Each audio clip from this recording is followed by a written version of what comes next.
My name is Lucy Harper. I'm 24 years old, and until recently, my life was an absolute mess. A few months ago, I walked out of a correctional facility with nothing but a worn duffel bag and a tarnished reputation. My crime? Petty theft, one stupid mistake that cost me my freedom and my dignity. Finding a job was next to impossible. No one wanted to hire someone with a criminal record, especially in a town as small as Maple Creek. I had all but given up hope when I saw the ad. Live-in housekeeper needed. Competitive pay. Room provided, it sounded like a miracle. I immediately dialed the number, praying they wouldn't ask too many questions about my past. The woman on the other end introduced herself as Margot Weaver. Her voice was cool and formal, and I could tell she wasn't the warm, welcoming type. But she didn't seem overly interested in my background, which was a relief. After a brief conversation, she invited me to her house for an interview. When I arrived at the Weaver estate, I was stunned. The house was massive, a sprawling Victorian mansion surrounded by perfectly manicured gardens. It looked like something out of a magazine. For the first time in months, I felt a flicker of hope. Margot was polite but distant.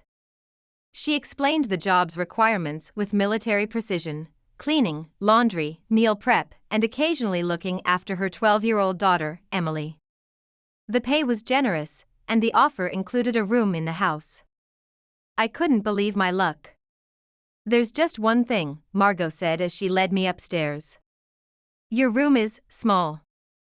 I hope that won't be an issue."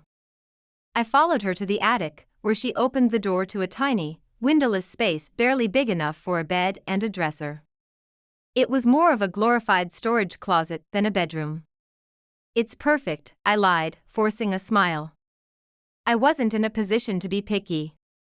My first week at the Weaver house went surprisingly well. Margot was meticulous and a bit controlling, but nothing I couldn't handle. Emily was a sweet, quiet girl, though she seemed nervous around her mother. Mr. Weaver, Jim, was charming and easygoing, the polar opposite of his wife. He worked long hours, but whenever he was home, the tension in the house seemed to lift. By the end of the first month, I started noticing small, odd things. The door to my attic room, which I always locked before bed, would sometimes be open in the morning. I chalked it up to my own forgetfulness. The house was old, and the creaky floors and strange noises could easily be explained by its age.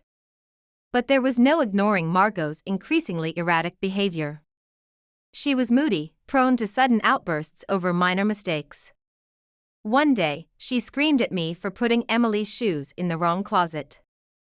The next, she apologized profusely, nearly in tears. "She's been under a lot of stress," Jim told me one evening when Margot was out. "She's been struggling since she came back from the hospital." "The hospital?" I asked cautiously. Jim hesitated. "She had a breakdown last year. Spent a few months in a psychiatric facility. She's on medication now, but, well, some days are better than others." As the weeks turned into months, the tension between Margot and Jim grew unbearable. Their arguments were loud and frequent, and Emily often hid in her room to avoid them. I found myself dreading Margot's outbursts and looking forward to the rare moments when she was away. Jim, meanwhile, was becoming increasingly friendly. Too friendly. He'd linger in the kitchen while I cooked, making small talk and offering to help with chores. At first, I thought he was just being nice, but his compliments started to feel personal.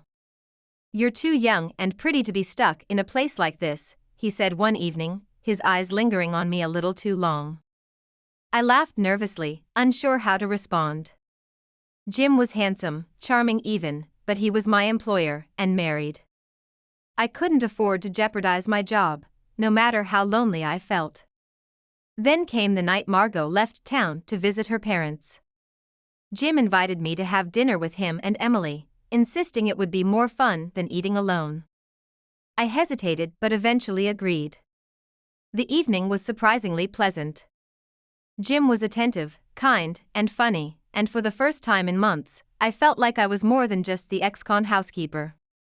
But as we pulled into the driveway, the headlights illuminated a figure standing on the porch. Margot.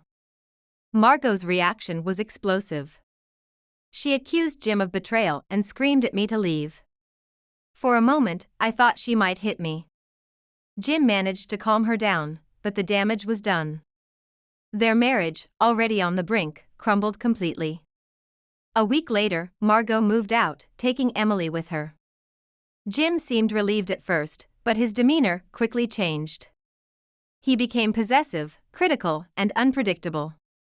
He'd praise me one moment and belittle me the next. The easygoing man I'd once admired was gone, replaced by someone I barely recognized. I tried to convince myself that I was overreacting, but the cracks in Jim's facade were impossible to ignore.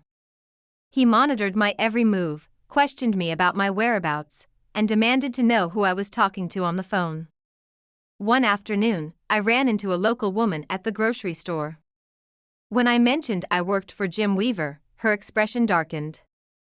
"Be careful with that one," she warned. "Margot wasn't the crazy one, you know. Everyone just thinks she is because of Jim." "What do you mean?" I asked, my stomach sinking. She hesitated before leaning in closer. "Margot told me once that Jim made her feel like she was losing her mind. She said he'd lie to her, manipulate her, isolate her from her family. By the time she realized what was happening, it was too late." No one believed her. I felt a chill run down my spine. Was that what he was doing to me? The final straw came late one night when Jim cornered me in the hallway. His eyes were wild, his voice dangerously calm. "You're mine now, Lucy," he said. "There's no one here to save you." I knew then that I had to leave. I packed a bag in secret and waited until he left for work the next morning. As soon as the coast was clear, I slipped out of the house and didn't look back. I moved to a new town, far away from Maple Creek, and started over. I never went to the police as Jim was the police. Who would believe me without proof? To this day, I can't think about that house, that man, without breaking into a cold sweat. I escaped, but a part of me will always wonder how close I came to losing myself completely. This is my story.